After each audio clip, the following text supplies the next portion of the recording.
دولت کے اوپر تم عیش کر رہے ہو، یہ تمہارے مشرک باپ کی دولت ہے، نکل جاؤ گھر سے۔ انہوں نے سمجھا تھا جیسے سورہ صافات میں آتا ہے فارادوا بہ کیدا فجعلناہم الاسفلین، انہوں نے حضرت ابراہیم کے بارے میں سمجھا تھا جب دیکھیں گے کہ آگ تیار ہو رہی ہے اور یہ اس میں مجھے ڈال دیں گے تو سب یہ نشہ حرن ہو جائے گا، یہ توحید وحید سب ہوا ہو جائے گی۔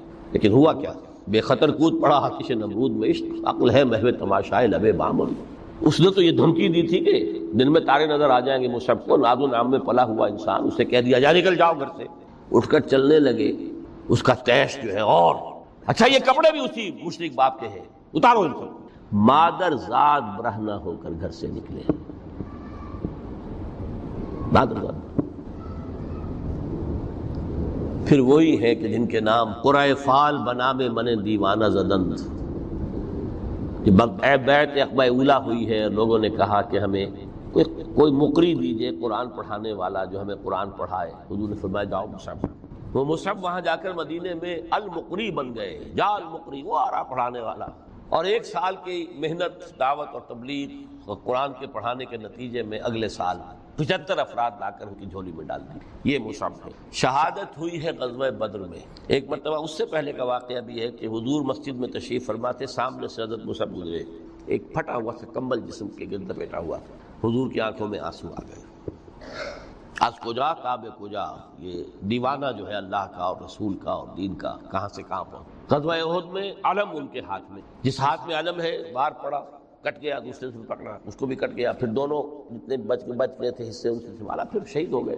جسم پر صرف ایک چادر تھی، اوپر سے جسم ننگا تھا، صرف ستر کے لیے چادر۔ دفن کرنے لگے تو مسئلہ ہی پیش آ گیا کہ چونکہ شہید کے تو کفن جو ہے اس کا اپنا جو بھی لباس پہنا ہو شہادت کے، حضور سے کہا گیا کہ حضور مصعب کی چادر تو اتنی چھوٹی ہے کہ سر ڈھانپتے ہیں تو پیر کھل جاتے ہیں، پیر ڈھانپتے ہیں تو سر کھل جاتے ہیں۔ فرمایا سر کو چادر سے ڈھانپ دو اور پیروں پر اذخر گھاس لا کر دو، یہ آخری لباس نہیں۔ یہ ترک دنیا میں ہی مانا مثبت عمل کے لیے، جہاد کے لیے، قتال کے لیے، اللہ کی راہ میں جد و جہد کے لیے، اپنے معاشی معاملے کو پیچھے رکھنا، کم کرنا، کم سے کم تر کرتے چلے، اور زیادہ سے زیادہ وقت، زیادہ سے زیادہ مال، زیادہ سے زیادہ صلاحیت نکالتے چلے آنا دین کی جد و جہد کے لیے۔ یہ ہے در حقیقت کہ جو ترک دنیا ہے پروفاؤنڈ، نتیجہ خیز ظلم کے استحصال کے لیے، حق کا بول بالا کرنے، عدل کے نظام کو برپا کرنے کے لیے، یہ ہے مثبت نتیجہ کہ جس کی طرف قرآن ہمیں لانا چاہتا ہے۔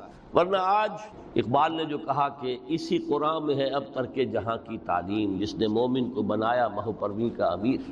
ہمارے ہاں بھی وہ خانقاہی نظام آیا، اگرچہ اس درجے نہیں آیا، یہ واقعہ ہے۔ کرسچین منسٹرزم نے جس طرح کی شکل اختیار کی تھی وہ ہمارے یہاں نہیں آیا، اللہ کا فضل ہے، اللہ کا شکر، لیکن آیا ضرور ہے۔ وہ چیزیں مراقبے ہیں، ذکر ہیں، اشغال ہیں، پھر یہ کہ اس کے لیے یہ لطائف ہے، جہاں حضور نے نہیں سکھایا کہ 5 لطائف ہیں، 6 لطائف ہیں، ہر ایک کی کوئی روشنی علیحدہ ہے، کوئی نیلی ہے، کوئی پیلی ہے، ٹھیک ہے، ہوگی، میں یہ نہیں کہتا کہ نہیں ہے۔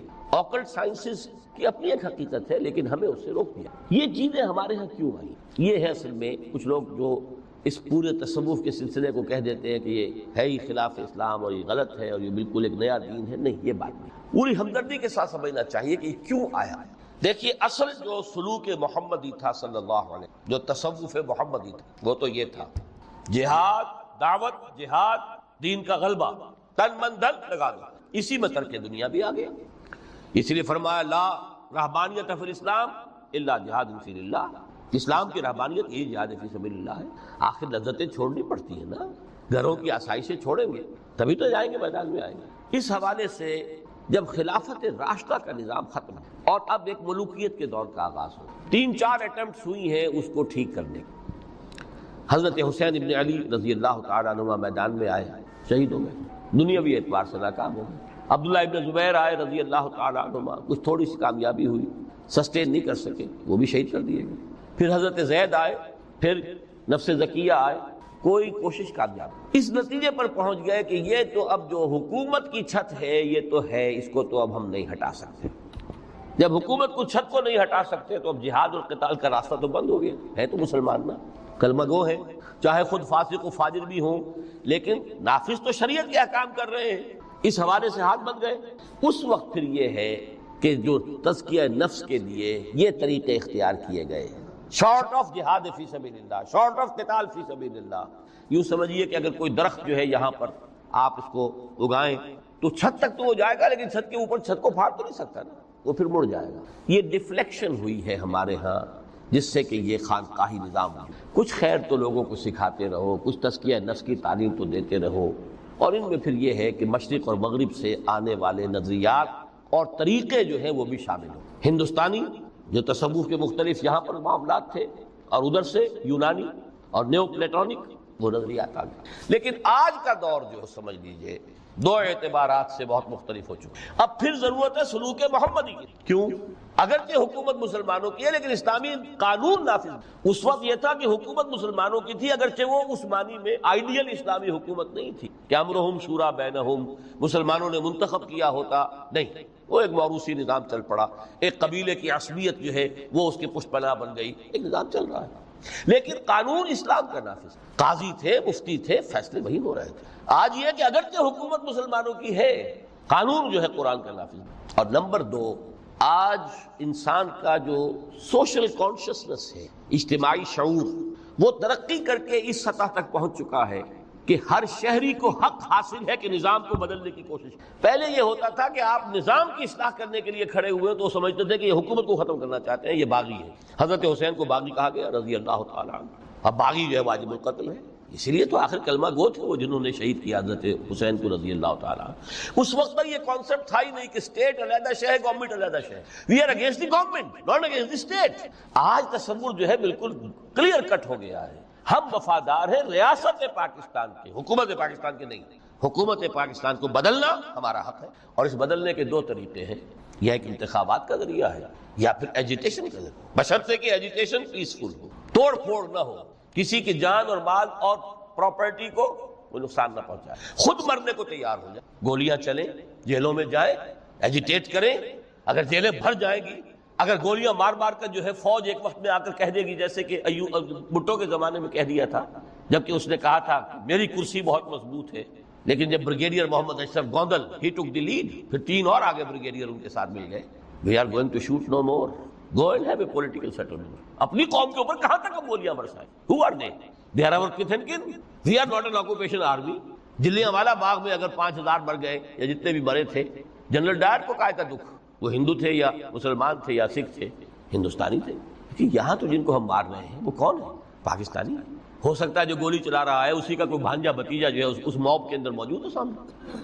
یہ راستے دونوں اس وقت کھلے ہوئے۔ الیکشن کا پروسیس جو بھی لوگ سمجھتے ہیں کہ اس کے ذریعے سے یا سمجھتے رہے ہیں، آج تو میں سمجھتا ہوں کہ وہ وقت آ چکا ہے کہ تقریباً اس پر کنسنسس ہو چکا ہے کہ الیکشن کے ذریعے سے نظام نہیں بدل سکتا۔ چہرے بدل جائیں گے، ہاتھ بدل جائیں گے، اس لیے کہ جو بھی پولیٹیکل سوشو اکنامک سسٹم ہے، بہتر سے بہتر الیکشن بھی ہوگا تو وہی ریفلیکٹ کرے گا۔ جاگیردار ہے تو 80% جاگیردار ہی بیٹھے ہوں گے آپ کی نیشنل اسمبلی میں، تو وہ زمینداری اور جاگیرداری جو ہے اس کو ختم ہونے دیں گے۔ ایجیٹیشن کا راستہ ہے، لیکن یہ کہ وہ ایجیٹیشن کرنے کے لیے پہلے میدان میں وہ لوگ آئیں جو اپنی ذات پر اپنے گھر میں دین نافذ کر چکے ہیں، اپنی معاش کو پاک کر چکے ہوں، اپنی معاشرت کو درست کر چکے ہیں۔ یہ دو کام اگر نہیں کیے تو بہتر ہے گھر میں بیٹھے رہیں، باہر نہ نکلیں، دین کا نام نہ لیں، وہ دین کو بدنام کریں گے۔ یہ مرحلہ طے کر لیں اور پھر ایک بنیان مرصوص بن کر نہیں عن المنکر بالید، جب تک طاقت کافی نہیں ہے اس وقت تک دعوت ہے، تبلیغ ہے، خوشامد ہے۔ وَلْتَكُن مِّنكُمْ أُمَّةٌ يَدْعُونَ إِلَى الْخَيْرِ وَيَأْمُرُونَ بِالْمَعْرُوفِ وَيَنْهَوْنَ عَنِ الْمُنكَرِ وَأُولَٰئِكَ هُمُ الْمُفْلِحُونَ۔ یہ سب زبان سے ہوگا، ہاتھ سے۔ جب طاقت کافی ہوگی تو اب ہاتھ سے ہو۔ اب ہم یہ کام نہیں چلنے دیں، اب یہ بینک نہیں چلیں گے، گھراؤ کریں گے، نہیں چلیں گے۔ یہ اخبارات میں جو فحاشی کے سمجھیے کہ وہ رنگین صفحات نہیں نکلنے دیں گے، پکیٹنگ ہو جائے گی۔ کئی دن تک کراچی میں جنگ کا گھیراؤ کیا گیا تھا MQM کی طرف سے، اور صرف یہ بات تھی کہ ہماری خبریں صحیح شائع نہیں کر رہا ہے۔ جب نہیں نکلنے دیا گیا جنگ، اس کے بعد صورت یہ ہو گئی کہ الطاف صاحب کو چھینک بھی آتی تھی تو پہلے صفحے پہ لکھا ہوتا، لیکن کریں نا، میدان میں آئے نا لوگ۔ یہ ہے اصل میں وہ تصوف کہ جو اب بالکل سلوک محمدی صلی اللہ علیہ وسلم کا جو اصل سلوک تھا، وہ تصوف تھا، وہ ترک دنیا، مالی ولی دنیا انما مثلی کراکب استظل تحت شجرۃ ثم راح فتح۔ اس کے ضمن میں فرمایا گیا ہے سورہ توبہ کی میں آیت نمبر 24 آپ کو سنا، فرمایا قل ان کان آباؤکم وابناؤکم واخوانکم وازواجکم وعشیرتکم واموال اقترفتموها وتجارۃ تخشون کسادها ومساکن ترضونها احب الیکم من اللہ ورسولہ وجہاد فی فتربصوا حتی یاتی اللہ بامرہ واللہ لا یہدی القوم الفاسقین۔ اے نبی ان سے کہہ دیجئے لوگو اگر تمہیں اپنے باپ اور اپنے بیٹے اور اپنے بھائی اور اپنی بیویاں یا بیویوں کے لیے شوہر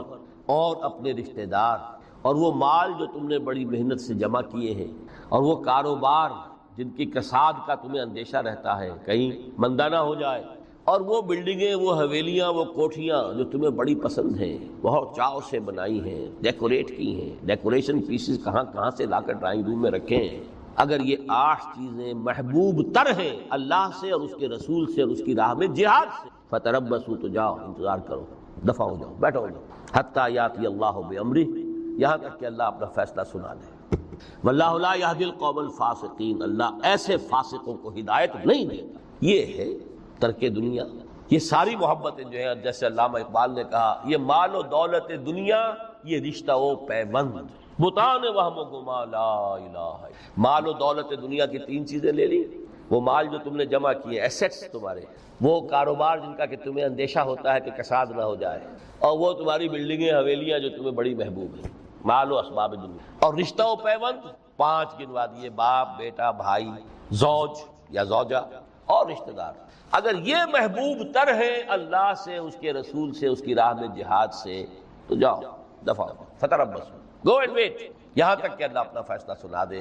اللہ ایسے یہ فاسق جو ہیں ان کو زبردستی ہدایت نہیں دیتا، اللہ کا قاعدہ ہی نہیں، ہدایت اس کو دیتا ہے جو طالب ہدایت۔ تو متاع الغرور اس معنی میں کہ دنیا کی کوئی شے اور اس کی محبت ہمارے راستے میں بیڑی بن کر ہمارے پاؤں میں نہ پڑ جائے، اس راستے سے دعوت دین اور اقامت دین کی جد، اگر یہ ہے تو یہ متاع الغرور ہے، دھوکہ ہے، فریب۔ اگر یہ نہیں ہے، اس راستے پر آپ چل رہے ہیں، تو دنیا برتنے کی چیز ہے، استعمال کرو، دنیا ہی تو کھیتی ہے، یہی محنت کرو گے، اسی دنیا میں کوشش کرو گے، جہاد کرو گے، اسی دنیا میں دعوت اور تبلیغ کا کام کرو گے، یہی کھیتی ہے جس کی فصل تمہیں کاٹنی ہے جا کر قیامت میں۔ یہ دونوں پہلو ہمارے سامنے رہنے چاہیے۔